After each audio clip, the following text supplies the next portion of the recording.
Hello friends, எல்லாரும் சாப்பிட்டீங்களா? இன்னைக்கு எங்க காலம் சாப்பாடு ரெண்டு பாத்துடலாமா? வாங்க பார்க்கலாம். ஒன்றும் விழுந்தடிச்செல்லாம் செய்யல ஃப்ரெண்ட்ஸ். பான் தான், பானை சம்பளம் பார்த்தீங்களா? தேங்காய்ப்பு சம்பல் யாருக்கெல்லாம் பிடிக்கும்? பிடிச்ச சம்பல். அதோட பான் பார்த்தீங்களா? சூப்பரான மொறு முரண்டு பான். இந்த பானையும் பிச்சு பாருங்க. இதோட சம்பல்,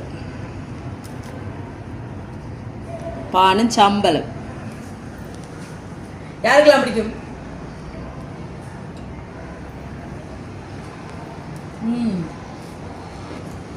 சமையல் வேலையெல்லாம் நடக்குது பாருங்க. அப்படியே சமையல் வேலையோட நான் காலமை சாப்பாட்டையும் துவக்கியாச்சு. பாடும் சம்பளம் தான் நீங்க காலமை சாப்பாடு. நீங்க என்ன சாப்பிட்டீங்க? நேற்று வாங்கின வாழைப்பழம் இருக்கு, ரெண்டு மிச்சமா இருக்கு. விருப்பம் மட்டும் அதையும் சாப்பிடலாம். ஓகே ஃப்ரெண்ட்ஸ், இதான் எங்க சாப்பாடு. நீங்க சாப்பிட்டீங்களா? வீடியோ பிடிச்சிருந்தா சப்ஸ்கிரைப் பண்ணுங்க. பை.